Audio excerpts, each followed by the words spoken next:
Good afternoon, everybody. My name is Peter Gudaitis, and I'm the Executive Director of New York Disaster Interface Services.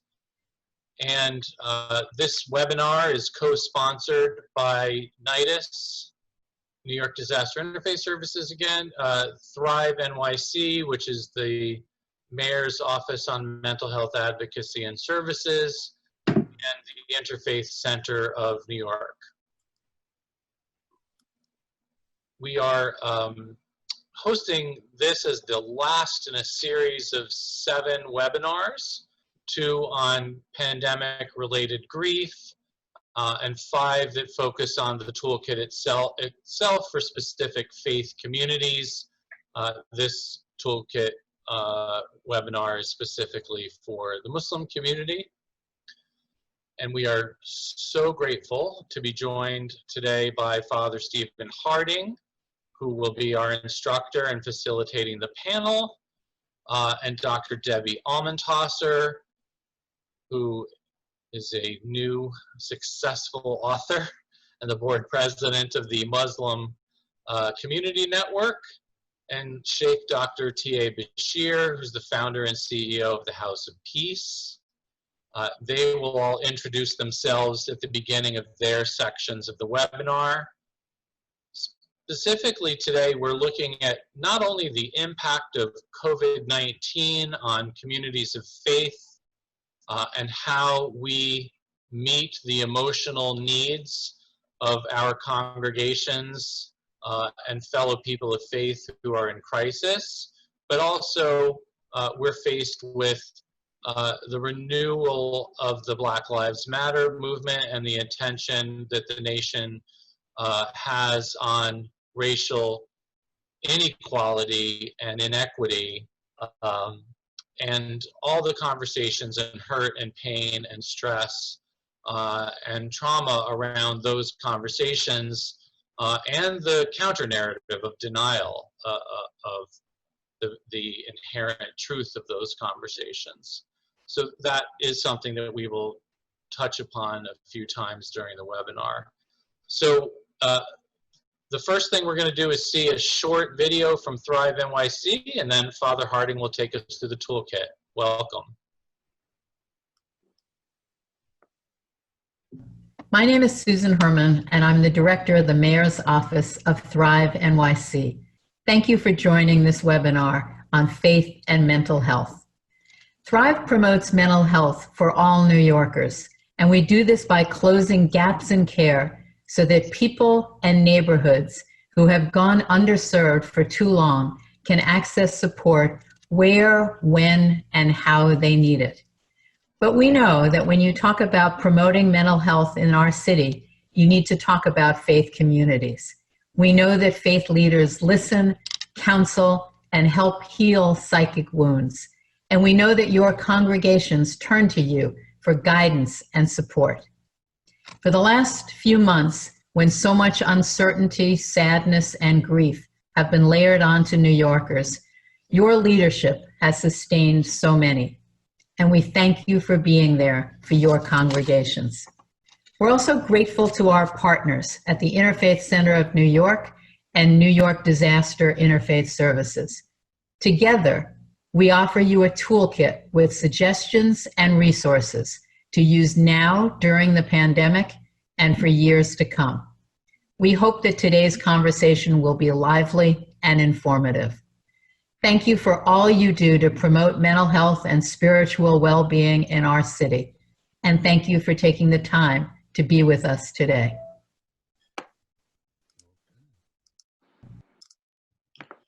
So, my name is Stephen Harding. Assalamu alaikum. I am so glad that you are all here with us on this Thursday afternoon. I want to tell you how we're going to spend the next 19 or so minutes. We're going to look at the context in which we find ourselves. I want to tell you what this toolkit does, and I want to show you how it can work for you. I want to tell you the 4 most important things in it. And I want to provide referral resources for you. And then to answer your questions as time permits. And please know that you can use the chat feature to type in any question you may have as we go along. And I'll read them when we get there. Following my presentation, we will hear from our panelists, and then we'll have question and answers, as Peter said. So here we go. So we are obviously in the COVID-19 pandemic, and it's a disaster. And disasters have their own life cycles. You start with the beginning, the event happens, the aftermath, short-term recovery moves clockwise into long-term recovery, and then you learn from what happened and you get ready for the next one, is how this typically works, so that when the next one hits, you've learned from your previous experience. And this, the other slide that looks like a heartbeat, is actually the emotional trajectory of a disaster. You start out, the disaster happens, and the impact hits, but then everyone seems to rally, and then we all fall off a cliff of disillusionment, and things just are really hard. And eventually one reaches the low point, and you begin working your way back through the grief, through the loss, whatever it is. So that is what a normal single event disaster life cycle looks like. But this virus is not normal, and it's not a single beginning because of the delay in symptom manifestation. So, and people start on the cycle at various times. So that's complicating our response and how we cope with it. And all the mental health challenges that existed before it, the illness, the unequal access to care, legacy of discrimination, all the socioeconomic things that prevent or allow mental health care to happen, they are all made worse, exacerbated by this, especially since we're supposed to be physically distant. It's hard to go places, and everything that we and you have been struggling with for the last 3 months have all made mental health access and care much harder to get. On top of that, the anti-racism movement that has swept the country since the murder of George Floyd has added something to where we are, right? And for some people, the anti-racism movement started when George Floyd's murder was broadcast. Other people have been living with the realities of racism for centuries. So it's possible, what I'm saying is, to be on two different trajectories at the same time. There's the COVID one, and maybe one's here in disillusion, and then the racial injustice happens, and now maybe somebody's over here on that one, somebody's way down here on that, but just beginning or hasn't started the COVID one. So it's really tricky to know where we are. And especially with people who come to us as faith leaders, come to you as leaders of your community, to know exactly where the person is unless we ask. But that's the context of multiple ongoing asynchronous disasters happening at the same time. So what to make of all this? The most important thing I want to tell you about the toolkit is that the things to be looking out for are elapsed time, the acuity of symptoms, and the impact of those symptoms on an individual. So with, say, a cancer diagnosis, the moment of impact is the moment of diagnosis. And traditional wisdom would indicate that there's a 2-week follow-on period where you aren't supposed to make any important decisions because you're trying to come to terms with that. And then you make a decision about treatment and you go along. But what I'm trying to get at is that the length of time between the announcement, the beginning of the event, and where the person is now is a factor in what we as faith leaders are looking for. The other thing is the acuity of symptoms, which I'll get to in a minute. And then lastly, what's the impact of this ongoing event on the individual in front of us?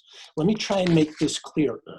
It's totally normal to feel anxious, lonely, or sad as a reaction or a response to being physically distant with this virus. The isolation, the quarantining, if these are all normal things. But if the symptoms of stress continue on for a significant length of time, not paralleled by external stressors, or if the symptoms of stress are magnified or experienced for most of the day, or if they begin to affect a person's ability to care for themselves or be in relationship, that's when this becomes not normal and starts towards being something that a mental health professional can help more with.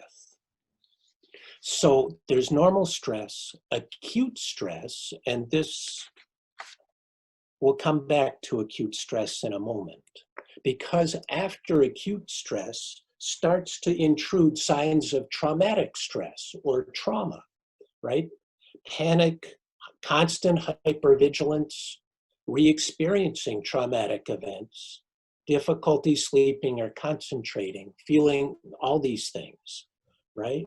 And where this really gets hard is that one of the first risk factors for being traumatized is being a member of an ethnic and racial minority group, just because of the color of one's skin.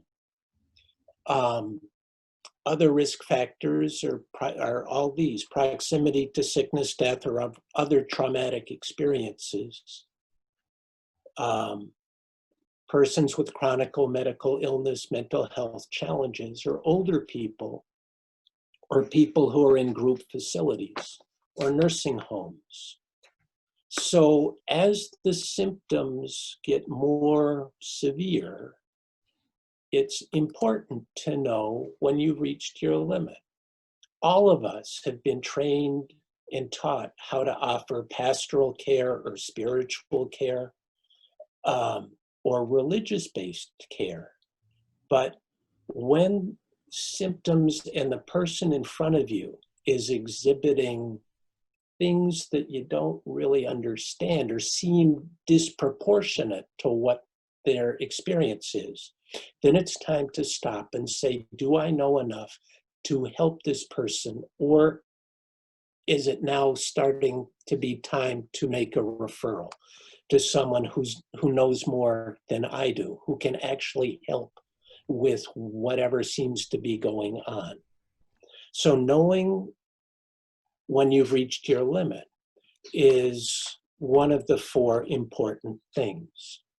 And it's important in another way to know when you've reached your limit, because of this thing called secondary trauma or vicarious trauma that we as faith leaders are all really vulnerable to.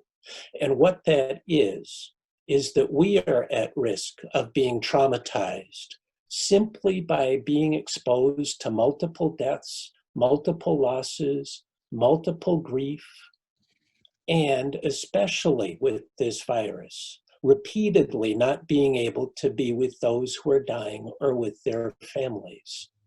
And this is actually quite real, because on the left is Dr. Laura Breen, who was an emergency room physician in New York City.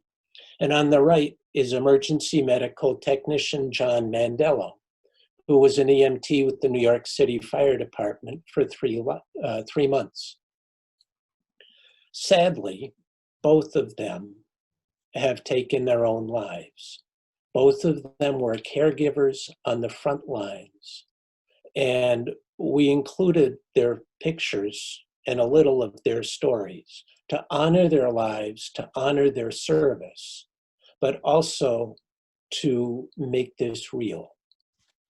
The stress is real, the accumulation of it is real, and please, please, please take care of yourselves as we go through this.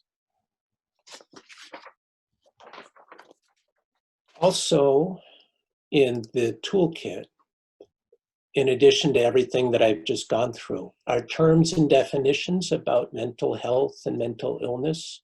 There's a little section on moral injury, on grief, on complicated grief, on funerals, on self-care, and how to build self-care practices into your lives now.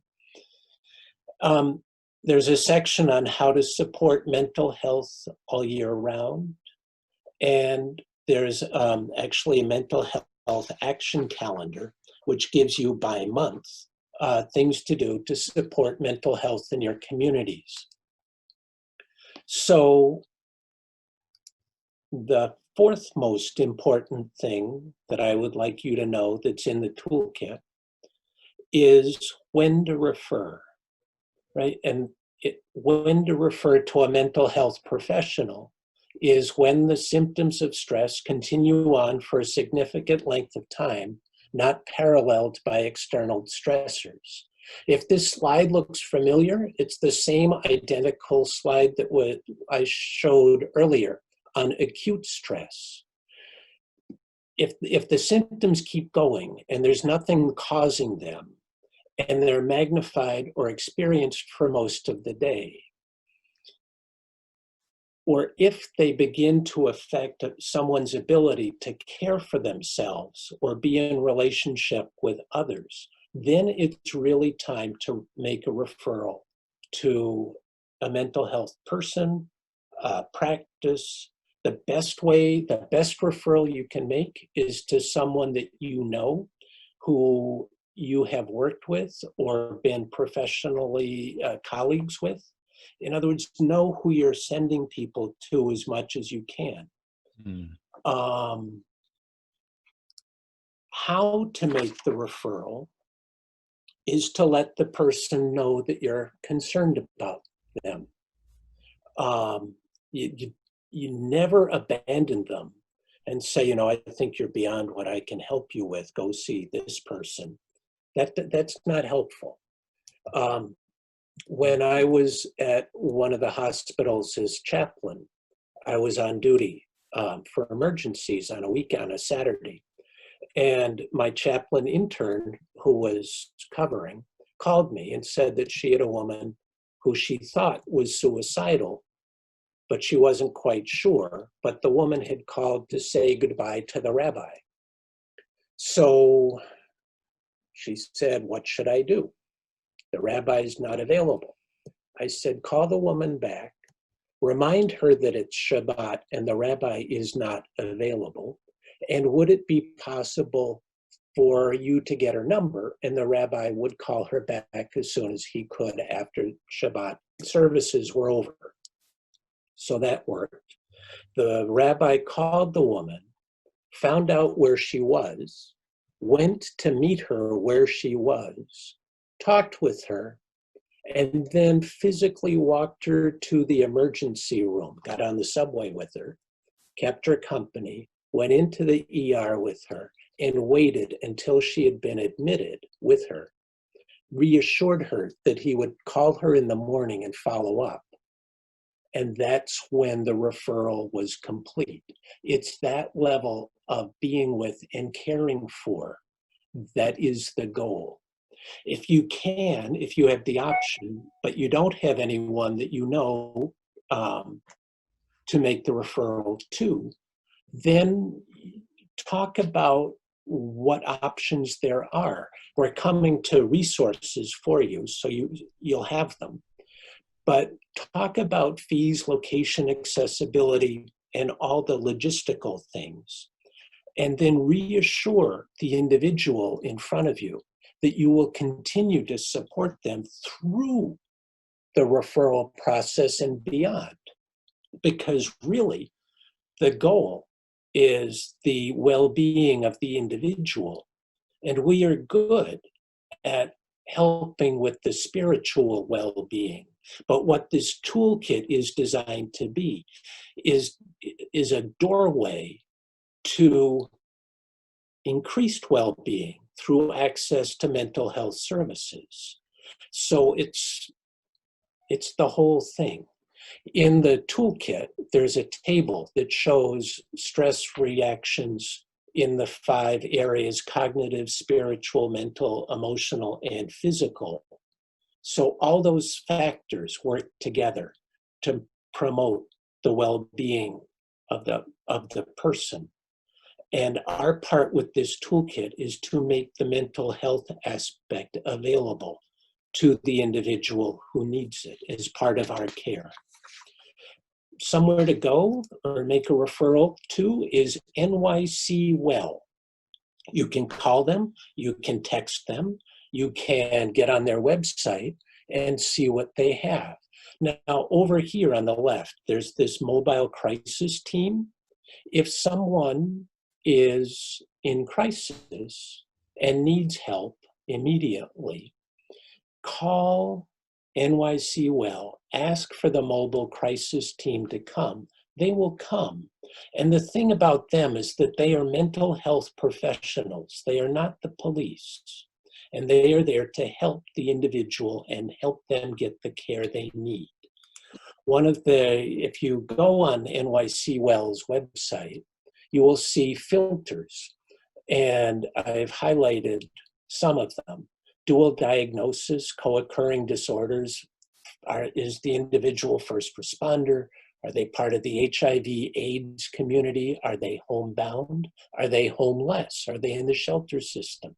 Are they immigrants? Is this an infant?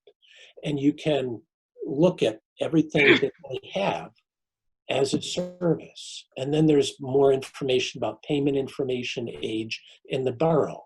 So if you live in Staten Island, you don't have to go all the way up to the Bronx, but you can go somewhere closer.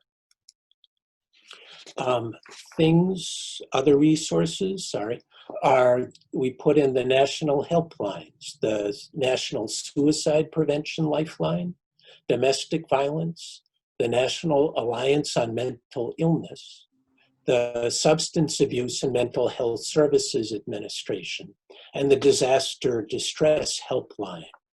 All of those are intended to provide immediate care for the individual that needs it. And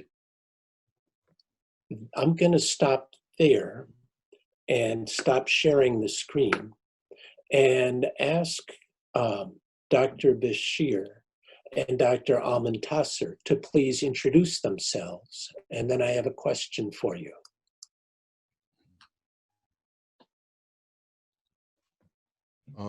This is T.A. Bashir.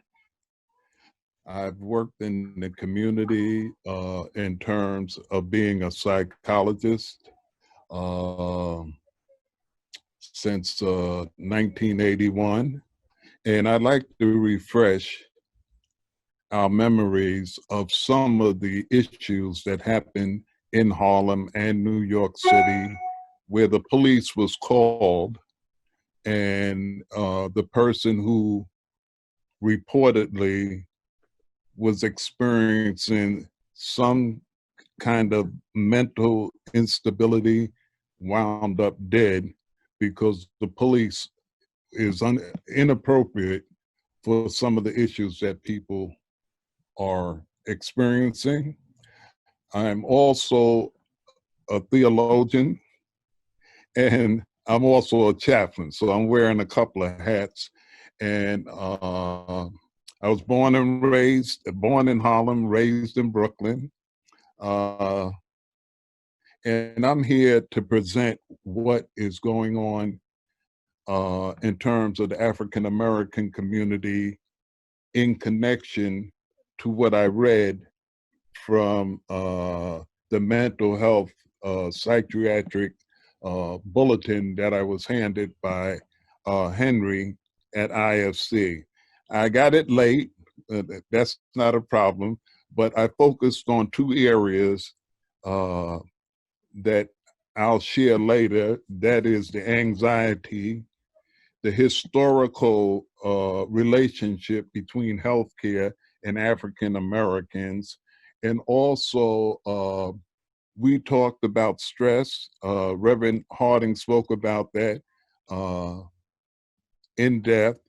I wanted to add another feature to the two aspects that you had mentioned about stress, and that is transgenerational depression, which is, I would say, relatively new or exciting field that we're looking at now. Also, in terms of stress or depression, we have endogenous and exogenous depression.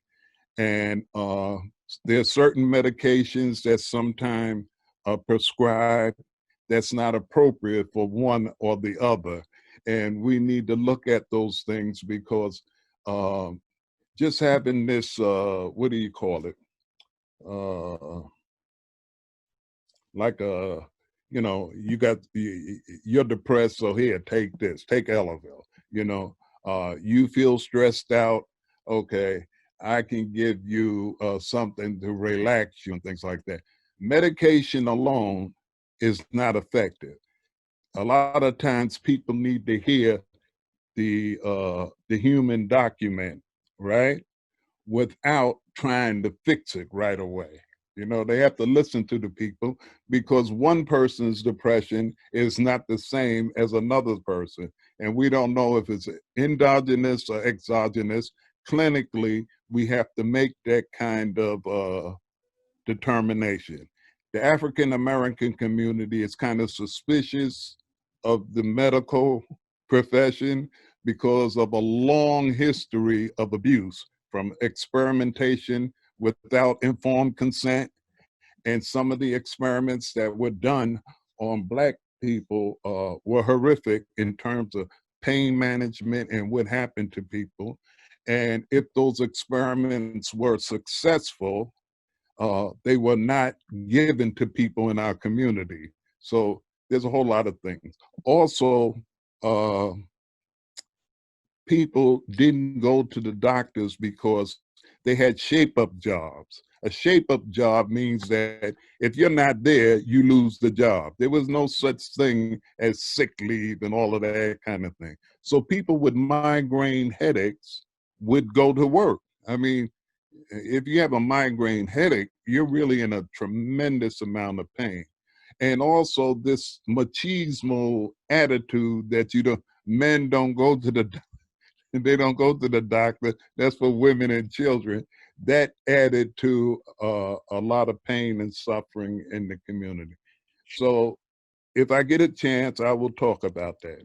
Okay, thank you. Dr. Almantasser, if you could introduce yourself, and then if there's anything that resonated with you in this toolkit that you wanted to pick up on. Absolutely. First of all, Assalamu alaikum, everyone. Peace and greetings. I'm really delighted to be a part of this educational mental health awareness program this afternoon. This is a topic that we don't spend enough time to speak about, that shapes all of our lives day in and day out. I want to start by just briefly sharing with you. I am a 25-year veteran public school educator. I've worked in various capacities in the school system, from teacher to a trainer to diversity advisor, principal, and administrator on a multitude of things. Presently, I am the board president of the Muslim Community Network, a nonprofit here in New York City, as well as the CEO and founder of Bridging Cultures Group, which specializes on diversity and inclusion, as well as leadership development and life coaching, which speaks a lot to this kind of work that we are discussing today, working with leaders and coaching people. I come across a great deal of mental health obstacles that people are facing in finding their voice and finding their leadership, and it all stems from mental health illness. And so, you know, it's important for us to point that out. In addition to that, I'm also one of the founders of the Yemeni American Merchants Association, which is a nonprofit supporting Yemeni bodega owners and workers across the 5 boroughs. And we've seen a great deal of trauma within this community and the larger American Muslim community, especially during this pandemic time, where people are losing their jobs, people are homebound and not knowing how to, you know, live in this new norm. The issues are so huge for me to get into in this specific moment, but I will do so as we continue to talk. There were a couple of things that resonated for me from the report, and I really wanted to highlight them, and that is, you know, how prevalent mental health illness is in society. Your average New Yorker or American or citizen of any country living in the United States doesn't understand how prevalent mental health illness is in our country. And, you know, looking at the stats that were included in the report, which I felt was so great to include and have, you know, up front and center, the fact, you know, that we have stats that tell us 1 in every 5 New Yorkers experiences mental health disorder in any given year. I can attest to that. I can personally attest to that because I've had my own personal challenges. You know, the other fact that also was in there is, you know, in a given year, nearly 1 in 10 New Yorkers experience depression.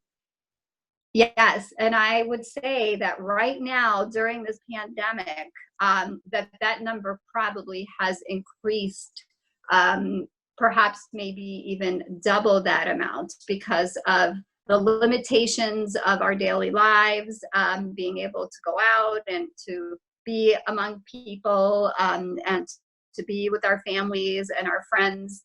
All of that has been limited. So I can only imagine how people are feeling right now under this pandemic. And then, you know, the last piece, which was also really critical, was 5% of New Yorkers experience serious psychological distress in a given year.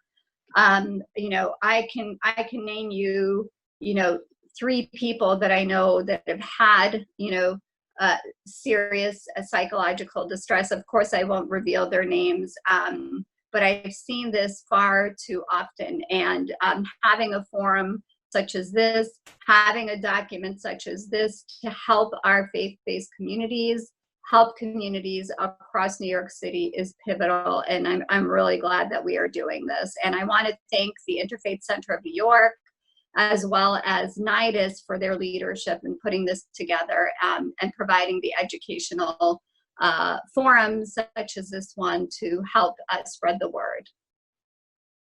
Thank you. Dr. Bashir and Dr. Almantasser, could you give an example of either a success and an example of a success story and a challenge that you have faced in supporting people during the COVID-19 pandemic? in which mental health was an issue, or access to mental health was an issue.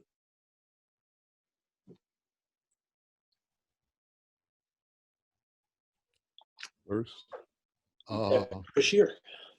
okay, I have a case. It's with a Muslim woman. The Muslim woman, she was referred to me. I had posted through the masjid that I would, give up counseling pro bono, because I knew that what a lot of people were going through with the loss of job, having to school their children, and also there was a explosive increase in domestic violence in all the communities that I serve, right? And this woman's issue was a little different. She was a lesbian woman in Islam, and she had to keep that like confidential. And of course, I was trying to understand why at this time she felt that she needed to reveal that to me, you know? Unfortunately, her relationship with family members became somewhat disturbed behind the COVID virus and all of that. And you would think that maybe if something directly happened, that this issue would come up. It didn't come up. It was just a result of stress, where she was feeling this stress based upon taking care of grandkids, trying to do homeschooling. And it was an issue where she said, I don't really have time for myself. And I'm trying to work with this sexual articulation in a heteronormative community, and that if I spoke on this, I would have to deal with more things, but I would like to be honest about, my feelings and things of that nature. So she connected her stress to what was going on with the COVID virus. She had worked, for the city for a number of years. She has retired, maybe about 2 or 3 years. And this thing has been eating. Now, the Muslim community, or at least the African American Muslim community, considers any deviation from heterosexuality as somewhat what they might call a bitter, their termination, or something that's an innovation. What happened with this relatively young lady is that she was in conflict about what was being pushed as what is Islam and what is not, talking about her feelings, what her feelings were.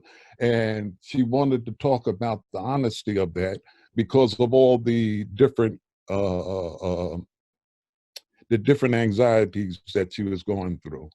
So I spoke with her at great length, and she didn't want to go to see a psychiatrist. I have people like that at my disposal. And I didn't want to make a judgment in terms of the conflict that she was going through, because sometimes people need to go through these things and they have the wherewithal to make whatever adjustment they have to make. And I felt as a heterosexual that I may be out of bounds because there are issues that she was confronting that I had no experience about, So I had to refer her to someone that was familiar, with, different sexual articulations. For me, I felt that if I had just told her, well, you can't do this, you do that, you do the other. But in our talks, I found out that she was facing a number of discriminatory things that I would never had thought of, because, I'm in my world, she's in her world. And I'm saying this to say that we sometimes have to meet people where they are and not try to so-called fix them. Right. And just give an ear and hear what a person is saying, because sometimes we think we know what the issue is and we can fix it, or we can adjust it, or we can help the person because we're in a helping profession and we want to help people. So this is just one incident. The other incident I'd like to mention was an incident of domestic violence. A lot of domestic violence is on the increase ever since this incarceration started. I'm calling it incarceration because people have to stay at home. And I do work with men. I work with veterans intervention, and that is to reconstruct and teach men other alternatives other than using their hands. There's not a clear reason why there's an increase other than the fact that the two people are around each other. And sometimes I think people are using domestic violence, men at least, are using domestic violence as a way to relieve stress that they're feeling that has nothing to do with what the person is doing or what the person is saying. It's just that it's an inappropriate response to a situation. So what I find out in terms of dealing with Islam is that there is a consensus that perhaps it's okay to beat your wife or hit your wife or verbally abuse your wife. And unfortunately, this causes a lot of stress. This stress is what I'm finding, and people are coming in because of a domestic violence issue. And the domestic violence issue, I saw it also in the book that you were referring to, has to do with stress management, inappropriate social cues, and also unemployment. A lot of men that came in were talking about being depressed because they lost their job. Their masculinity or sense of masculinity was affected because they no longer was able to hold it down. So when I look at these things, this is a historical thing with the unemployment. We spoke about the shape-up stress, and we talk about the added burden, because a lot of times where people were arguing is because the woman or the wife wanted the husband to play more of a role since they're home with helping with the education of the children and things like that. And sometimes the men felt that, that was not their job, that was below them and things of that nature. Sure. So we're getting stress from different areas that we haven't spoke about. Right. Thank you very much for those two examples. You're welcome. Dr. Alman-Tasser, if there was something. So I wanted to start off by saying that, when we look at the Muslim community, and Dr. Bashir had talked about, the community is very, very, very diverse, racially and ethnically, and even in terms of religiosity, where you have people, across the spectrum of being observant. In addition to that, you also have the Sunni, the Shia, the Somali, Ismaili, the Ahmadi, the various sects of Islam are also there. And so there is so much diversity within the Muslim community that it's hard to pinpoint, how they actually view, mental health illness. What I do want to say is, what I've seen, and this is actually something that research-based as well, is, communities that are from the Middle East and Far East and South Asia, the whole concept of getting mental health services is not something that they welcome that easily, especially for those who are the older generation and who are new to the United States, because there's this stigma with it that, having a mental health issue means you're crazy. You don't want people to associate you with being crazy, and therefore are in total denial and refuse to get services. And it's really, really sad and unfortunate that we see this still happening to today. And that, the only time, some of these communities end up getting help, specifically individuals in those communities, is that it's by court order, or, being basically forced by a medical doctor and the family to actually get that kind of service. So, we have a lot to do within the American Muslim community, specifically, with communities from, the Middle East, South Asia, and Far East, to help them understand that we need to embrace this and we need to understand it. And we need to get the mental health services. What commonly is said within these communities around mental health illness is, you need to pray more, you need to read the Quran, you need to make supplications, and all of these things will make you feel better. A lot of people do that, but sadly, they still don't feel better. And that's right now what we are trying to deal with as a challenge, is to help people understand that, yes, you can do all those things, but still you need mental health services. So that's, the biggest challenge that we are facing in the community. Now, pertaining to the challenges, during this pandemic, some of the things that I just talked about are still linger and continue in these communities, but also, being able to even get that kind of support and help, right? Right now, due to social distancing, many ways of getting counseling is through a Zoom call or a conference call with a psychiatrist, a social worker, etc. For people who are just, embracing that they have a mental health illness, trying to use that kind of medium to work with a social worker or a psychologist is not the most friendliest way to build a relationship with someone who's going to try to help you with mental health illness. So that's right now, I think, an issue that we are, trying to figure out a way to, to break that ice and build those relationships with people.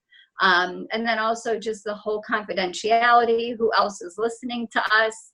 All of these things come into factors. So I would say the two success stories that I want to share that I've worked with is, the first one is actually an older woman who was, a part of the at-risk community in the Muslim community, who lived by herself and was just terrified of the pandemic. She did not leave her house, was afraid to, have any interaction with anyone. And it was really, feeling like she was going to die. And so, through my checking in on her via phone and finally getting her to share with me that these are the concerns and that she doesn't even want anyone to deliver her anything because she doesn't know if she might get sick.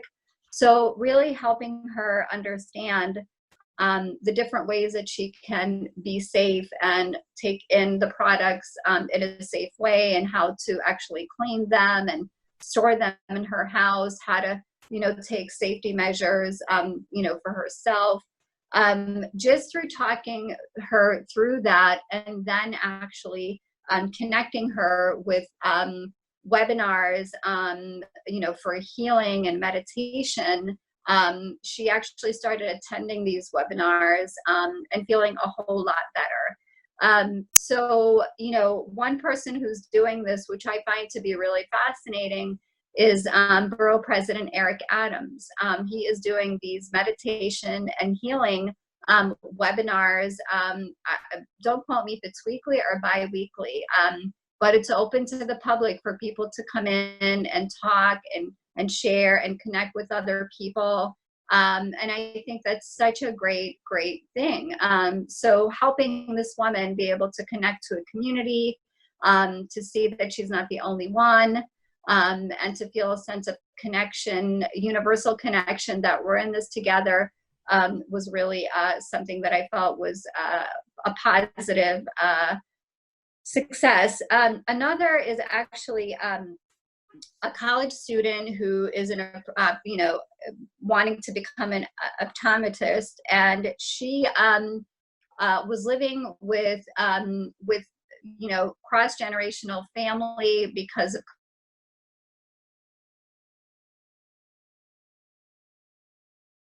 study, did not have any personal space to study. And then she also became a caretaker for, you know, two you know, older family members. And sadly, she was not able to manage her studies and failed a very important exam. And so the program called her and told her that they needed to have a serious talk with her. She got on the call. Her advisor prepared her, you know, that they are threatening to actually throw her out of. And so, you know, she helped prep her with what she needed to do. Sadly, she got on this Zoom call with the committee and was not able to advocate for herself, and just basically ended up, she, you know, she gave them the opportunity to actually, you know, discontinue her from the program. So a friend of hers who's in the program connected her with me and said, you have to talk to Dr. Almantasser. She's going to help you through this. So I spent maybe, you know, close to an hour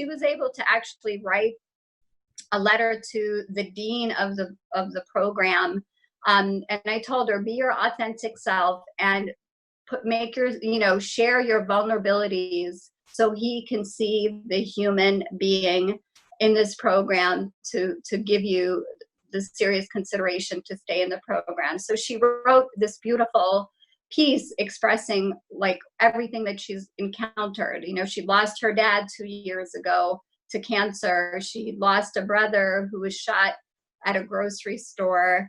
And she was in a terrible marriage that basically she ended up leaving because she wasn't being supported for her education. And so she put all of this together in this incredible essay.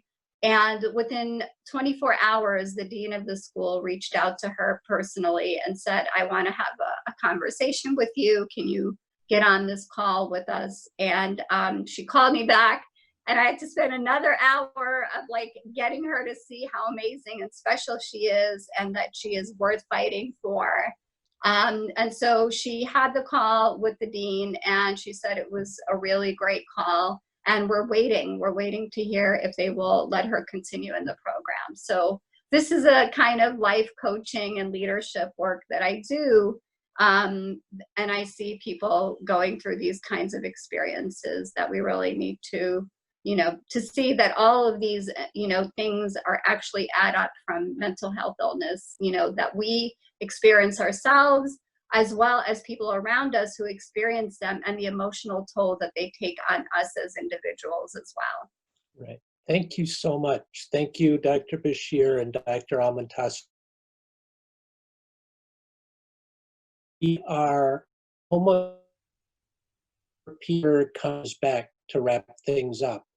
I wonder, I think we have time for one question.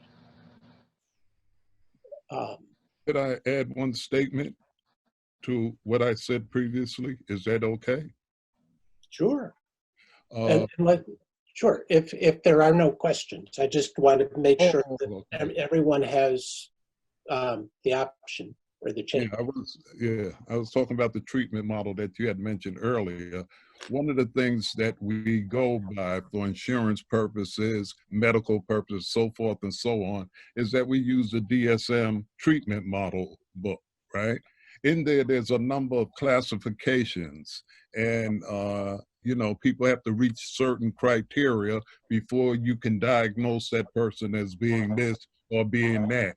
I do not use medical terminology with any client, because there's also this great fear of being labeled as mentally ill. That's a term I just threw out, you know, threw in the garbage and things of that nature. I look at people as having different perspectives on a continuum, and that people are different, you know, and I don't really diagnose people as being ill or sick or this, that, and the other. I say they're different, and I think it's the job of the clinician to get to know that person and their differences as a human being, as opposed to making a statement and just trying to encapsulate what they're about in some DSM-5 code that the insurance company needs for whatever, you know. Just I just wanted to add that to what I had said earlier. Sure, thank you. Peter, back to you.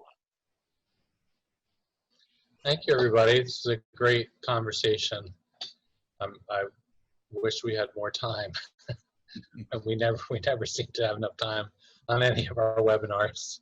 I do want to recognize the Reverend Dr. Chloe Breyer and Dr. Henry Goldschmidt that joined a little bit after I introduced the program at the beginning. Okay. I'd like to remind everybody who participated that we will be sending an evaluation that we really urge you to fill out so we can continue to work with Thrive NYC and the Interfaith Center to develop the best possible resources that are culturally and religiously competent for the Muslim community and its leaders. And also to say that the toolkit is in the process of being translated into other languages. So hopefully within the next few weeks, the Interfaith Center and NIDIS will be able to share it more widely in those other languages to make sure access is something that we are addressing throughout the effort.